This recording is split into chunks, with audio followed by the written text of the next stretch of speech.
Guys এই সস্তা Superman আসছে আইনস্টাইনের সঙ্গে দেখা করতে। আহো বাতিজা আহো, দেখছো তোমার লেগে কত বড় ফুপিটা রেখেছে, আর এইটা তোমার পাতাটা ঢুকাই দেবো। तेरा बाप यहाँ छोड़कर गया था कि तेरी माँ? তো আইনস্টাইন এই সস্তা সুপারম্যানকে বোঝাইতেছিল তোমাকে এখন মঙ্গল গ্রহে যেতে হবে। আমার কাছে কোনো ব্যাপারই না, আমার কাছে কোনো ব্যাপার না।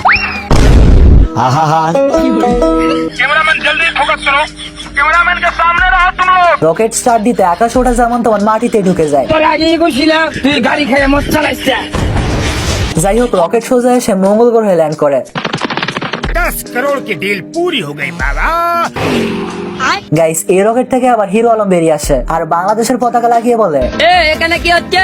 আমি হিরো আলম থাকতে আমার এলাকায় তোরা ইফতিজিং করিচ্ছু।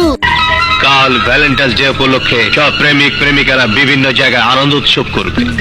আমরা চাচ্ছি দেশে একটা গন্ডগোল করা। আর গাইস আপনারা খেয়াল করলে দেখতে পারবেন এটা আসলে বাংলাদেশের পতাকা। গাইস একটা গুলিতে সুপারম্যান তো পুরো ছাই হয়ে গেছে।